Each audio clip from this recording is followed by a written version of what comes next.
Hello dear, जय हिंद। आज हम लोग 12th का पहला चैप्टर शुरू करते हैं। तो 12th के पहले यूनिट में 12th एनसीईआरटी के पहले यूनिट में 4 चैप्टर्स दिए गए हैं।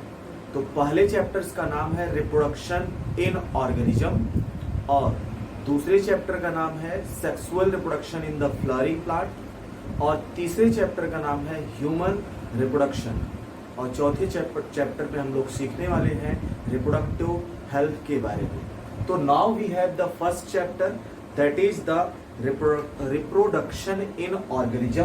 तो हम लोग सीखने की कोशिश करते हैं रिप्रोडक्शन इन ऑर्गेनिज्म। तो ध्यान दीजिएगा, तो रिप्रोडक्शन इन ऑर्गेनिज्म, इसमें हम रिप्रोडक्शन के अबाउट पढ़ने वाले हैं। तो रिप्रोडक्शन को पढ़ने से पहले हम लोग लाइफ स्पैन की बात करेंगे। इसके बाद हम लोग रिप्रोडक्शन का डेफिनेशन और उसके टाइप्स के बारे में चर्चा करेंगे। तो सबसे पहले हम सीखते हैं लाइफ स्पैन। तो हमारे पास एक टर्म है लाइफ स्पैन। तो पहला क्वेश्चन ये उठता है, what is the life span.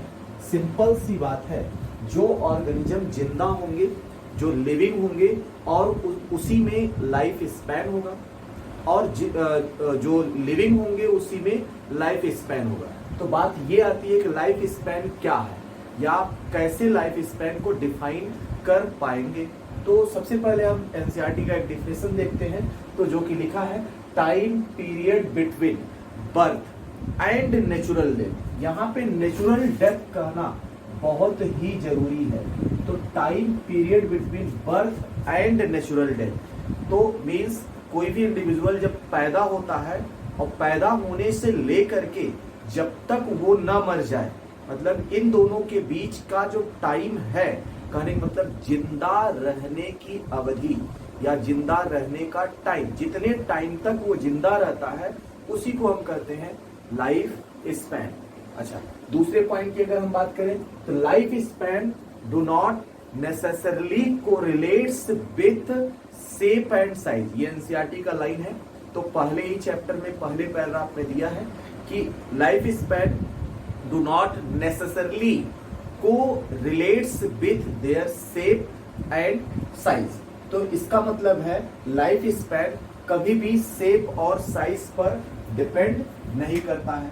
तो life span never depends on shape and size. कहने का मतलब इंडिविजुअल का लाइफ स्पैन कभी भी शेप और साइज पर डिपेंड नहीं कर सकता है। इसका मतलब क्या है? इसका मतलब सीधी सी बात है, समझ सकते हैं। जैसे मान लीजिए कोई भी इंडिविजुअल बहुत छोटा है, जिसका साइज बहुत छोटा है, तो इसका मतलब ये नहीं है कि उसका लाइफ स्पैन बहुत कम होगा। या कोई इंडिविजुअल बहुत भारी भरकम है, बहुत बड़ा है, तो इसका मतलब ये भी नहीं है कि उसका लाइफ स्पैन बहुत ज्यादा होगा। जैसे रैट की बात कर लो, जैसे एलिफेंट की बात कर लो, तो उसी चीज को हम समझने की कोशिश करते हैं। जैसे सबसे पहले हम बात करते हैं क्रो। तो क्रो की बात कर लेते हैं। तो क्रो का लाइफ स्पैन ये 15 साल होता है। क्रो का लाइफ स्पैन 15 साल होता है, जबकि पैरट का लाइफ स्पैन 140 साल होता है। तो 140 साल तक पैरट जिंदा रह सकता है। तो क्रो और पैरट दोनों लगभग सिमिलर साइज के होते हैं। मैं ये नहीं कह रहा हूं कि पैरट और क्रो दोनों सेम साइज के होते हैं, लगभग सिमिलर साइज के होते हैं, लेकिन इनके लाइफ स्पैन में अगर हम कंपैरिजन करें तो एक लार्ज डिफरेंस दिख रहा है। ये 15 साल जिंदा रह रहा है, ये 140 साल। उसी तरह से हम मैंगो ट्री और पीपल ट्री की बात कर ले तो मैंगो ट्री का लाइफ स्पैन 60 ईयर है, मतलब 60 साल है, जबकि पीपल ट्री का लाइफ स्पैन हजारों साल हो सकता है या इससे भी ज्यादा हो सकता है। तो नेक्स्ट हम बात करते हैं, तो मैंगो और पीपल का साइज अगर हम बात करें, दोनों प्लांट्स की साइज लगभग सेम होती है। मैंगो जितना बड़ा होता है उतना ही बड़ा पीपल भी होता है, लेकिन दोनों के लाइफ स्पैन में एक लार्ज डिफरेंस दिख रहा है। तो इसका मतलब ये फैक्ट प्रूफ होता है कि लाइफ स्पैन कभी भी ऑर्गेनिज्म के शेप और साइज पर डिपेंड नहीं करता है। नेक्स्ट हम बात करते हैं मैक्सिमम लाइफ स्पैन। करें मतलब किस ऑर्गेनिज्म का लाइफ स्पैन सबसे ज्यादा होगा। तो ऑब्वियसली प्लांट का लाइफ स्पैन एनिमल के लाइफ स्पैन के कंपैरिजन में ज्यादा होता है। तो क्यों ज्यादा होता है, इस बात को देखते हैं। तो मैक्सिमम लाइफ स्पैन ये प्लांट्स में होता है। तो ऐसा कौन सा प्लांट है जिसका लाइफ स्पैन मैक्सिमम होता है, सबसे ज्यादा होता है? तो उस प्लांट का नाम है रेडवुड। रेडवुड जिसको हम सिकोया के नाम से भी जानते हैं। सिकोया यह एक पौधा है ना। इसका लाइफ स्पैन लगभग 5000 से लेकर के 12000 साल तक हो सकती है। 5000 से लेकर के 12000 साल तक हो सकती है। इतने ज्यादा टाइम तक ये प्लांट जिंदा रह सकता है। तो रेडवुड ट्री का लाइफ स्पैन लगभग 5000 से 12000 साल तक हो सकती है। इसको याद करने के लिए ऐसे याद करेंगे तो अयोध्या के ऊपर भगवान राम ने जितने हजार साल तक राज किया था, ऐसा माना जाता है कि 12 से 15,000 साल तक अयोध्या में भगवान राम जंगल से आने के बाद राज किए थे। तो लगभग इस ट्री का लाइफ स्पैन उतना ही होता है। तो सिंपल सी बात है। आगे हम बात करते हैं, प्लांट का लाइफ स्पैन हमेशा ज्यादा होगा एज कंपेयर टू एनिमल। क्यों? क्योंकि प्लांट के मैक्सिमम सेल डेड होते हैं। तो प्लांट बॉडी का जो मैक्सिमम सेल है वो डेड है। ज्यादातर प्लांट सेल डेड होते हैं। आप प्लांट एनाटॉमी चैप्टर में जो है 11th क्लास में पढ़ के आए हैं कि प्लांट के मैक्सिमम सेल ज्यादा डेड होते हैं। जो पहले से ही डेड है तो उसका क्या लाइफ स्पैन। तो इस तरह से एनिमल के कंपैरिजन में प्लांट्स का लाइफ स्पैन हमेशा से ज्यादा रहता है। नेक्स्ट हम बात करते हैं, अगर ह्यूमन की बात करें तो ह्यूमन में या एनिमल्स की बात करें तो एनिमल्स में फीमेल की लाइफ स्पैन हमेशा ज्यादा होती है एज कंपेयर टू मेल। तो आप इस एग्जाम्पल को जो है देख भी सकते हैं समाज में। तो फीमेल की लाइफ स्पैन ज्यादा होती है एज कंपेयर टू प्लांट के sorry as compare to male. कहने का मतलब जो है फीमेल ज्यादा समय तक जिंदा रहती है और मेल कम समय तक जिंदा रहते हैं। नेक्स्ट हम बात करते हैं, एक नेक्स्ट पॉइंट है जो बड़ा ही इंपॉर्टेंट है। No individual is immortal. कहने का मतलब कोई भी ऑर्गेनिज्म इस धरती पे नहीं है जो अमर है। मतलब अमरता का वरदान किसी को नहीं मिला है। आप सीरियल्स वगैरह में देखते होंगे बहुत सारे ऐसे राक्षस प्रवृत्ति के लोग भगवान को खुश करते हैं और कहते हैं हमको अमर बना दीजिए, जो कि पॉसिबल नहीं है। तो दुनिया का रूल है, इस समाज इस सृष्टि का रूल है, जो पैदा हुआ है वो मरेगा जरूर, लेकिन ऐसा एक ऑर्गेनिज्म है जो अमर है, इमोर्टल। तो नो इंडिविजुअल इज इमोर्टल। कोई भी जो है except the single cell organism. अगर हम single cell according to science बात करें तो अगर साइंस के अकॉर्डिंग बात करें, जो सिंगल सेल इंडिविजुअल होते हैं मतलब जिनकी बॉडी एक सेल की बनी होती है, ऐसे इंडिविजुअल का डेथ कभी नहीं होता है। क्यों नहीं होता है? क्योंकि उनकी होल बॉडी ही एक सेल की बनी है और वो सेल जब डिवाइड करेगा तो दो प्रोजेनी सेल प्रोजेनी सेल जब डिवाइड करेगा पेरेंट सेल जब डिवाइड करेगा दो प्रोजेनी सेल बन जाएंगे, मतलब जो दो डाटर सेल बन जाएंगे। तो एक सेल जो पुराना वाला सेल है वही डिवाइड करके नया डाटर सेल बन रहा है। तो इस तरह से वो एक जनरेशन से दूसरे जनरेशन में कन्वर्ट हो जा रहा है। तो इस तरह से हम कह सकते हैं जो सिंगल सेल ऑर्गेनिज्म होते हैं इनका डेथ कभी नहीं, इनका नेचुरल डेथ कभी नहीं होता है। इनको पकड़ के मसक सकते हो, इनको तोड़ सकते हो, तो ये आर्टिफिशियल डेथ होता है। लेकिन अगर हम इनके नेचुरल डेथ की बात करें तो इनका नेचुरल डेथ पॉसिबल नहीं है। तो आगे नेक्स्ट हम बात करते हैं। तो इस समाज में इस धरती पर पाए जाने वाले अलग अलग इंडिविजुअल का लाइफ स्पैन अलग अलग होगा।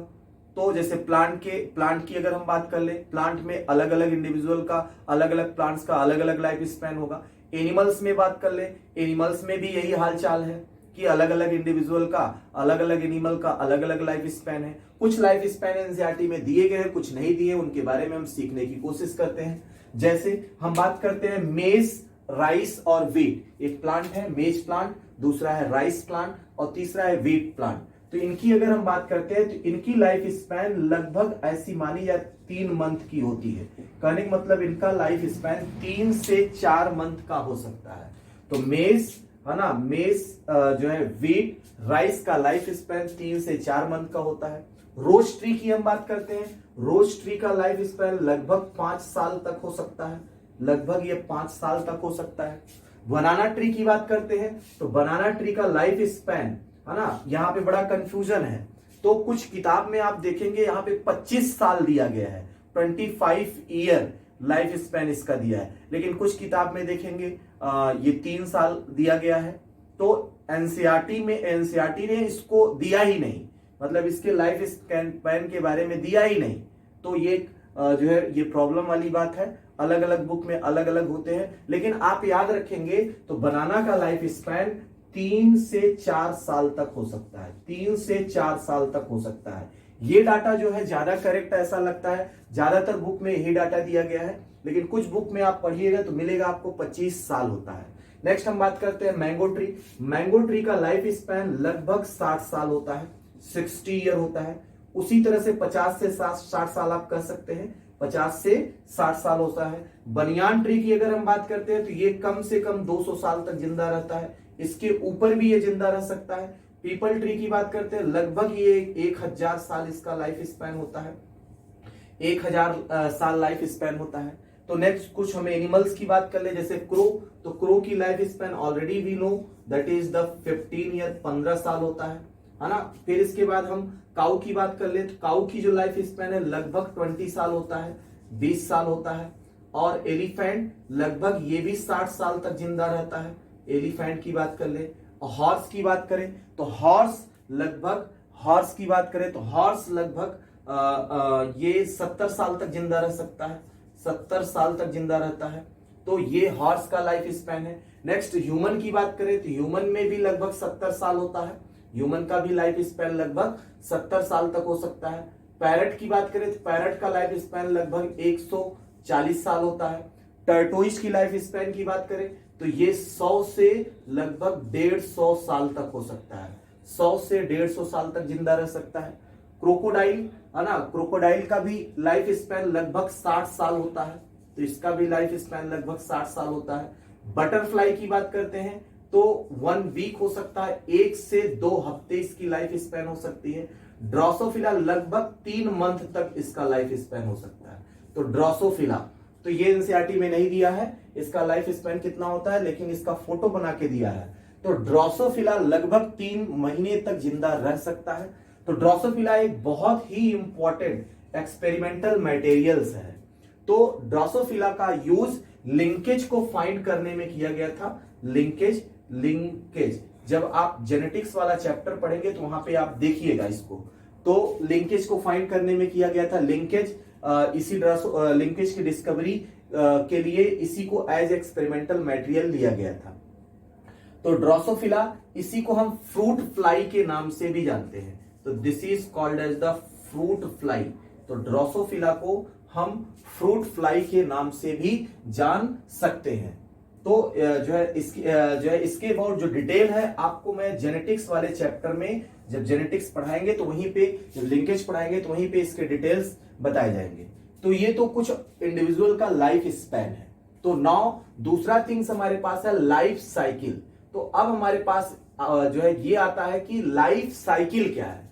तो सिंपली हम कह सकते हैं लाइफ स्पैन के दौरान, मतलब कोई भी व्यक्ति जब वो पैदा होता है और जब तक न मर जाए, उसके जो है जब तक न मर जाए, तो ये जो टाइम पीरियड है, ये जो टाइमिंग है, इस टाइम के अंदर उसके पूरे लाइफ स्पैन में जो उसके स्टेजेस आएंगे वो कहलाएंगे लाइफ साइकिल। तो आप कह सकते हैं the sequential event occurring during the life span.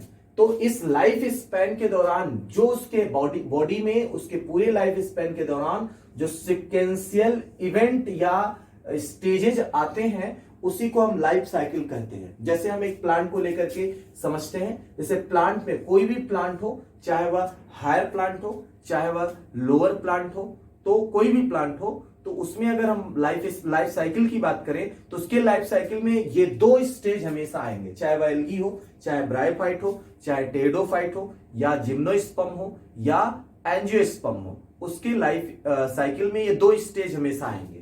तो वह प्लांट कुछ समय तक इस स्टेज मतलब गैमेटोफाइट स्टेज में रहेगा और कुछ समय तक स्पोरोफाइट अवस्था में रहेगा। तो यहां पे हम बात करते हैं ये जो गैमेटोफिटिक स्टेज होता है ये हमेशा हैप्लॉइड मतलब यंग कंडीशन में होता है। कहने का मतलब इसमें क्रोमोसोम्स की संख्या जस्ट आधी होती है जितना।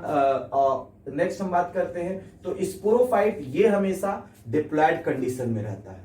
तो गैमेटोफाइट से हमेशा स्पोरोफाइट बनता है और स्पोरोफाइट से हमेशा गैमेटोफाइट बनता है। तो इस तरह से किसी भी प्लांट के अंदर ये दोनों स्टेज आते हैं। एक गैमेटोफाइट से स्पोरोफाइट बनेगा और स्पोरोफाइट से गैमेटोफाइट बनेगा। तो इसी कंडीशन को हम अल्टरनेशन ऑफ जनरेशन कहते हैं। तो इसके लिए टर्म यूज कर सकते हैं अल्टरनेशन ऑफ जनरेशन। तो this is called as the alternation of generation.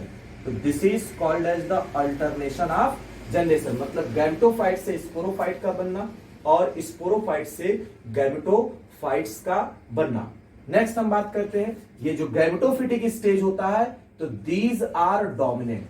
तो these stage are dominant in, तो ये एल्गी में डोमिनेंट होगा, ये ब्रायोफाइटा में डोमिनेंट होगा। एल्गी और ब्रायोफाइट्स में ये स्टेज डोमिनेंट होगा। जबकि अगर स्पोरोफाइट की बात करें तो these are dominant in gymnosperm, है ना, जिम्नोस्पर्म एंड एंजियोस्पर्म। तो जिम्नोस्पर्म और एंजियोस्पर्म में ये स्टेज डोमिनेंट होगा।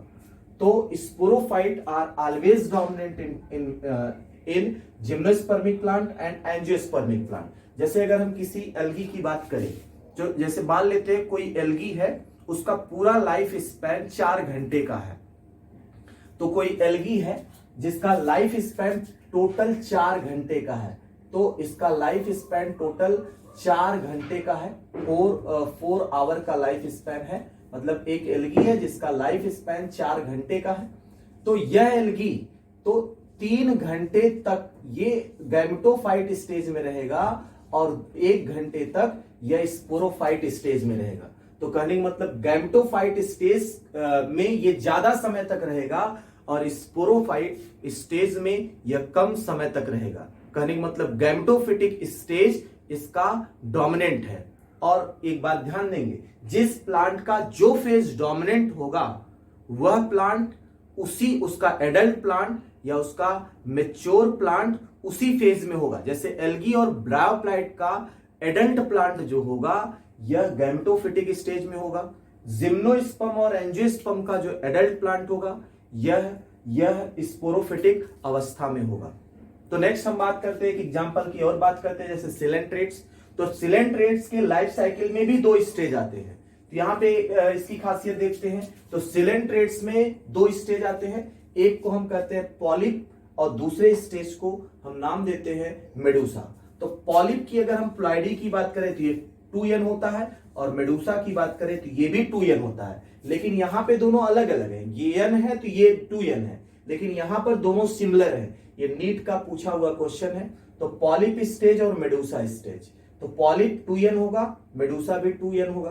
तो पॉलिप में एसेक्सुअल रिप्रोडक्शन होगा, तो पॉलिप में एसेक्सुअल रिप्रोडक्शन होगा तो मेडूसा बनेगा। और मेडूसा में जो है सेक्सुअल रिप्रोडक्शन होगा, मेडूसा में सेक्सुअल रिप्रोडक्शन होगा तो पॉलिप बनेगा। तो इस तरह से polyp reproduce asexually to form the medusa and medusa reproduce sexually to form the polyp. तो इस तरह से उसके लाइफ साइकिल में ये दोनों स्टेज पाए जा रहे हैं। तो आप याद कर सकते हैं, तो सिलेंट्रेट्स के लाइफ साइकिल में पॉलिप भी होता है और मेडूसा भी होता है। तो याद रखेंगे एक चीज यहाँ पे, और ये जो पॉलिप स्टेज है तो ये पोल जैसा होता है, मतलब ये सिलेंड्रिकल होता है, ये सिलेंड्रिकल होता है और सेसाइल होता है, सिलेंड्रिकल होता है और सेसाइल। सिलेंड्रिकल मतलब लंबाई, जैसे बिजली की खंभे की बात करें तो बिजली का खंभा है उसको क्या कहते हैं, पोल कहते हैं। तो पोल से, और पोल कैसा होता है, एक जगह पे फिक्स रहता है, मतलब ये इधर उधर घूमता नहीं है, तो इसको इस तरह से याद रखेंगे। तो पॉलिप सिलेंड्रिकल और सेसाइल होगा। जबकि इस मेडूसा की अगर हम बात करें तो मेडूसा अम्ब्रेला शेप क्या होगा, दीज आर अम्ब्रेला शेप। तो ये अम्ब्रेला शेप का होगा और ये फ्री जो है फ्री स्विमिंग होगा। तो दीज आर फ्री स्विमिंग, तो फ्री स्विमिंग होगा। कहने का मतलब ये मूव करेगा, एक जगह से दूसरे जगह पर जा सकता है। तो सिलेंट्रेट के लाइफ साइकिल में ये 2 स्टेज आते हैं, एक होता है पॉलिप, दूसरा होता है मेडूसा।